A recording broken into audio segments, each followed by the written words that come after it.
Hi everybody, it's Az here from Heel vs Babyface. Yay, Ironman's back, yay!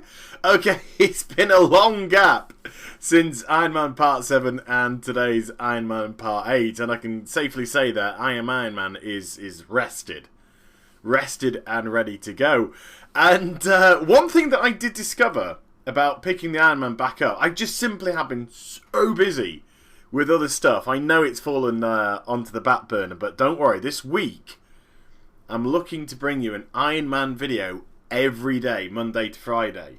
Kind of, you know, segment my videos, so to speak. We had a week's worth of EverQuest Next Landmark. Why not on a week's worth of Ironman, hey? So I was up at the crack of dawn, quite literally. I was up at 6 AM and on to Ironman I go. Well, hey! So here we are. And I thought to myself, I mean, I had those questions in the back of my mind. You know, is my concentration going to be there? That's the main enemy that you fight when you do the Ironman Challenge is concentration. You slip up, you get killed, eek, stuff goes wrong. But one thing that I did give myself, I don't know rightly or wrongly, so forgive me if it feels a bit pompous, but one thing I did give myself a pat on the back about was that I'd done every single quest that I could physically do. I think there's only one quest which I've bypassed, and that was to defeat the Yeti, the Elite Yeti, level 25 Elite Yeti, which I couldn't even do at level 30. It just ate my pet. I thought it started off in a video or two ago, and I thought that was it. I thought it was all over. It just came running at me. Pet just got... I was next, and somehow just managed to get out of range and reset it. And I was like, yeah, we're not doing that quest. That quest can go by the wayside. But I've done every single solitary other quest, I believe, anyway. If I've missed one or two here or there, you know, forgive Mayor Cooper. But I think I've done every single solitary quest since then, which has been really good because I'm now level 31, and these quests, you know, these mobs that I'm defeating here are green. Now, I know that's a little bit dull when it comes to experience levels, and you don't get huge amounts of experience levels, and I'm currently working off double EXP, thanks to being rested. But on the positive for me, it just gives me a little bit of leeway, you know? A little bit of error margin. Especially coming off quite an extended gap from Ironman and getting back into it. So I said to myself, you know, am I going to come back with that lack of concentration that plagued me, not during the start phase, because the start phase was so easy, but just, you know, even earlier on, even in my 20s, I think late teens, 20s, I had a couple of shaky moments. And then I got here. I got to Witherbark Village, and I did something here which made me really happy, really kind of proud of myself. I'm not trying to break my arm by patting myself on the back here, and I know in the grand scale of things this isn't particularly difficult, but it was this group here, this group of mobs here that really kind of said, okay, yeah, alright, this gives me a bit of confidence, because yes, I know they're green, I know they're low level and all that kind of stuff, but what I did is I very carefully picked them off. I was aware of my surroundings. In actual fact, I think the camera starts panning around at the minute as I start looking around just to make sure there's no patrols. Do you see I just arc the camera slightly to the right and I've spotted those two to the right-hand side of me? So they're now in my radar and I kind of keep them in my radar. I'm keeping my eye on the axe thrower, keeping my eye on the axe thrower, and now I'm going to take the axe thrower. There we go. So I was very kind of happy at my peripheral. Oh, that's a sexy word, peripheral. I was very kind of happy with my peripheral on this segment. I just made sure I was well aware of where all the mobs were, which ones, there we go, here goes the panning around, looking to make sure, which mobs I could pick off without double pulling, without pulling others. Now the chances are, if I did double pull, I would have been able to do it successfully anyway. You know, a level 25, a level 26 against a level 31, even one that hasn't got any talents or decent gear. Yeah, I reckon I would have liked my chances. But at the same time, it's all about needless risks, you know. Why take a needless risk? There isn't any point, because it just takes that one mistake and it's all over. So I just start picking them off. And this bizarrely enough, I don't know why. I know it sounds a bit pathetic, forgive me. But it just gave me a whole lot of confidence. Maybe because the mobs were green as well, that contributed, so as I felt a little bit relieved of pressure.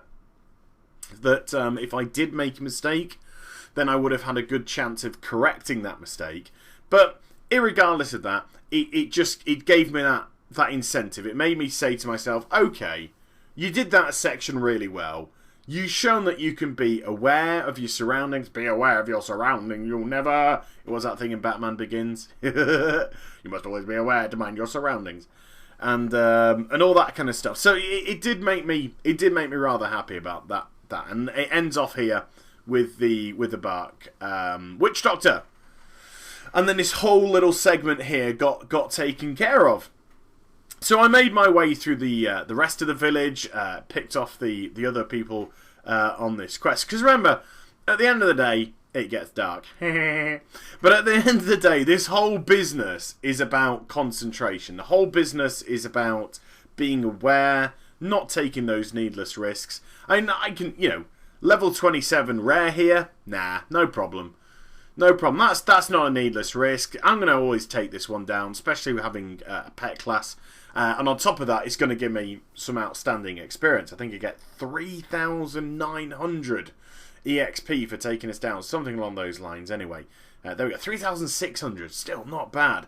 Just a shame I can't equip any of the gear. So I was in out of the village, which was awesome. And then I came here just outside of Hammerfall. And maybe it was the location as well that contributed today. Because the location was all pretty tight to Hammerfall. And I guess I felt the security of that. When I was in other areas, I felt a little bit exposed.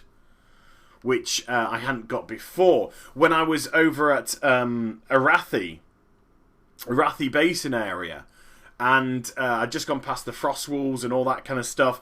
And I had that DC in one of the fingers. I'm sure that makes sense to some people. My computer just crashed as I was actually fighting mobs, and it was just like, oh no, the Ironman challenge is over. And thankfully, when I logged on, they hadn't quite respawned, or they had respawned, and fortunately, I managed to just be slightly out of their radius of pull. But in this instance, in today, when I was doing it today, and it's 8:40 server time now, 7:40 UK time. I've been going for a little bit. I did always feel secure. I always did feel safe with what I was doing, and that what I was doing was okay, and that was awesome for me. It was awesome for me. It gave me that confidence, because I'm soon going to have to progress out of this area. There's a possibility that I might even push the quests here into grey. Just think how weird that is, because I don't have a stitch of heirloom or anything like that, or I'm not, can't use any of that kind of stuff. So I can't push the XP envelopes. I can only rely on what scraps it gives me of double EXP and push it onto that way. So to potentially, not guaranteed, but potentially push this area into grey quests, I have to make a decision. Do I move on then? Do I move on to the wetlands? Ooh. No, because that is an area that I'm going to feel very, very exposed in the wetlands. And I had to just also be a little bit careful with this person here. They've got this person behind me. I think they're a mage. No, they're not. They're a shaman. There you go. This person behind me who's in heirloom gear and pulling lots. So look, I just kind of take a wide berth here. I let them get ahead of me. I just pull the one. And then I just take that one. I let them go ahead. Because I don't want to get mass aggro there. I don't want to get all those mobs suddenly turning on me. That chamois does something wrong. Or that chamois jumps away and suddenly they all turn their attention to me. So I just give them wide berth. Sort of like being lapped. In a 15,000 meter race or something. Just pushed myself out to the side. grab the one mob. I will play with my one mob. And here, look here again. See how I just keep myself to the outer rim. Don't want to have any of that business. Not getting involved in the elite either, the rare. They can take care of that. I'm just dealing with my business. So on a concentration level, all round today, it was just like, okay, alright, I'm happy. So day 1, negotiated, and I push it through to level 32. And still going. So I hope you enjoyed the vid. Please do like, comment, and subscribe to my channel. Follow me on Twitter, Facebook, and also twitch.tv/heel versus babyface for live streaming. Had Nobble 87 in yesterday's live stream. It was really cool. And I'll be back with some more stuff very soon. You take care, everybody. Bye-bye.